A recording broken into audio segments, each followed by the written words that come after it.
জীবনের সর্বশেষ যে কাজটা কথাটা বলেছিলেন সেটা ছিল কি? নামাজ।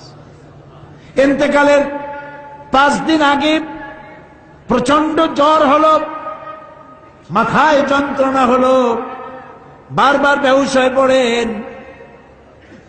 যে রাত্রে ইন্তেকাল করবেন সেই রাত্রে সাহাবায়ে কেরাম কেউ ঘরে ফেরে নাই, সবাই কাঁদতেছে। সকলের ধারণা নবীজি খুব তাড়াতাড়ি বিদায় হয়ে যাবেন। ঘরের মধ্যে স্ত্রীরা কাঁদেন, জামাই কাঁদেন, নাতি নাতনি কাঁদেন। সব থেকে বেশি কাঁদছেন হযরতে মা ফাতিমা রাদিয়াল্লাহু তাআলা আনহা। রাসূলুল্লাহর হুশ এলো, হযরত ফাতেমার কান্না দেখে কাছে ইশারা করে ডাকলেন, কানে কানে কি যেন বললেন। হযরত ফাতেমার কান্না বন্ধ হয়ে গেল। হযরত আয়েশা ফাতেমাকে ডেকে বলেন, মা তোমার আব্বা জান কি তোমারে বলল, কান্না বন্ধ হলো তোমার? হযরত ফাতেমা বলেন, মা আমার আব্বা জান আমাকে কানে কানে বললেন, মা কাঁদিস না, তোর কান্না আমার বরদাস্ত হয় না। আমি তোমাকে সুসংবাদ শোনাই, আমি মরে যাওয়ার পর সবার আগে তোমার সাথে আমার দেখা হয়ে যাবে। হযরত ফাতেমা বুঝতে পেরেছেন এর অর্থ হলো রাসূলের ইন্তেকালের পরে আত্মীয় স্বজনের ভিতরে সর্বপ্রথম ফাতেমার ইন্তেকাল হবে। হয়েছিল তাই। রাসূলুল্লাহ বেহুশ হয়ে পড়লেন, আবার হুশ হলো, আবার বেহুশ হলেন। হজরের পরে হযরতে জিবরাইল এসে বলছেন, আসসালামু আলাইকা ইয়া রাসূলুল্লাহ, হে আল্লাহর রাসূল, আল্লাহ আপনাকে সালাম বলেছেন আর তিনি জানতে চেয়েছেন আপনি কেমন আছেন। তিনি জানেন আপনি কেমন আছেন, তারপরেও তিনি জানতে চেয়েছেন আপনার মুখে আপনি কেমন আছেন। নবীজি বললেন, আমি বড়ই কষ্টের ভিতরে আছি, অসুস্থ আছি। হযরতে জিবরাইল বলছেন, ইয়া রাসূলুল্লাহ, একজন নতুন ফেরেশতা এসেছে আজ আমার সাথে, যে ফেরেশতা কোন মানুষের কাছে আসার জন্য অনুমতি কোনদিন চায় নাই আর কোনদিন চাবেও না, শুধু আপনার অনুমতি চায় আপনার কাছে আসার জন্য। সে ফেরেশতার নাম মালাকুল মউত। হযরতে মালাকুল মউত রাসূলের অনুমতি নিয়ে রাসূলের জাসাদ মুবারকের কাছে এসে সালাম পেশ করলেন।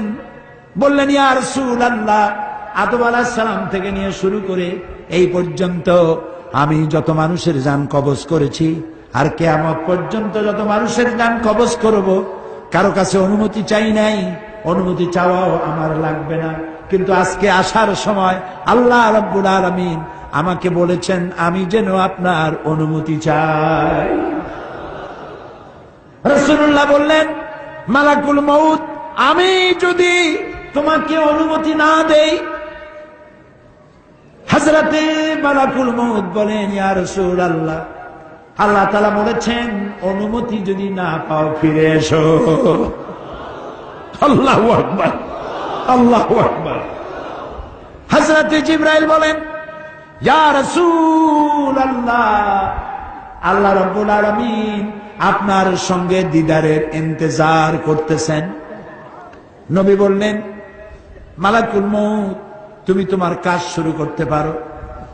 মালাকুল মউত যখন জান কবজ করতে যাবে, রাসূলুল্লাহ বললেন, আয়েশা একটু কাছে আসো।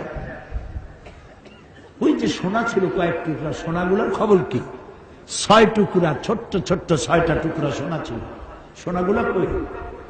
হযরত আয়েশা বলেন, আমি তার যত্ন করে রেখেছি। নবীজি বলছেন, এক্ষুনি স্বর্ণ টুকরাগুলি সদকা করে দাও। আমি মুহাম্মদ সাল্লাল্লাহু আলাইহি সাল্লাম আল্লাহর দরবারে এই অবস্থায় উপনীত হতে চাই না যে মুহাম্মদের ঘরের ভিতরে সোনা আছে। হযরত ওমর রাদিয়াল্লাহু তাআলা আনহু রাসূলের সঙ্গে দেখা করতে গেছিলেন একদিন। ঘরে মা আয়েশা ছিলেন না। হযরত ওমর সালাম দিয়ে ঘরের মধ্যে ঢুকে দাঁড়ায় দাঁড়ায় কাঁদতেছেন, বাচ্চা শিশুর মতো ডুকরে ডুকরে কাঁদছে। রাসূলুল্লাহ জিজ্ঞেস করছেন, ওমর কাঁদো কেন? হযরত ওমর বলছেন, আমি বিশ্ব নবীর ঘর দেখতেছি, ছোট্ট একটা ঘর, এক কোনায় একটা সরাহি পানি রাখার পাত্র কাইতে হয়ে পড়ে আছে, একটা গ্লাস কাইতে হয়ে পড়ে আছে, আর এক কোনায় 1 কেজি কি আধা কেজি জল পড়ে আছে, আর রাসূল শুয়ে আছেন দড়ি দিয়া বুনানো একটা খাটিয়ার উপরে, চাদর নাই, বালিশ নাই, হাত মোবারক মাথার তলে দিয়ে শুয়ে আছে, পিঠ মোবারকে দড়ির দাগ কেটে আছে। হযরত ওমর বলছেন, ইয়া রাসূলুল্লাহ, আমি তো বরদাস্ত করতে পারছি না, বিশ্বনবী তার পিঠে দড়ির দাগ,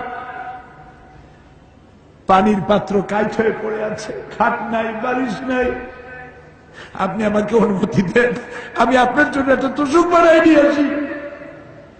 রাসূলুল্লাহ বললেন, ওমর, আমি তো দুনিয়ায় শান্তি করতে আসি নাই, আমি যদি ওহদ পাহাড়কে বলি ওহদ আমার জন্য সোনায় পরিণত হয়ে যা, ওহদ পাহাড়টাই সোনা হয়ে যাবে, শান্তি করতে আসি নাই।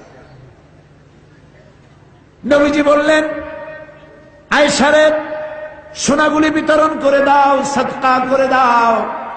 মালাকুল মউতকে বললেন, তুমি তোমার কাম সারো। জান কবজ শুরু হয়ে গেল।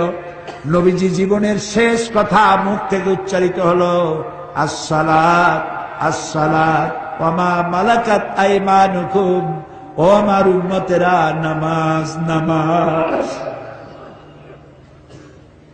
ইন্তেকালের সময় মেয়ের কথা বললেন না, নাতির কথা বললেন না, জামাইয়ের কথা বললেন না, উম্মতকে স্মরণ করালেন, ও আমার উম্মতেরা, নামাজ ছেড়ে দিও না, আর তোমার অধীনস্থ ব্যক্তিদেরকে জ্বালা যন্ত্রণা দিও না, চাকর বাকরের জ্বালা যন্ত্রণা দিও না, গরিব মানুষের দিকে লক্ষ্য রেখো।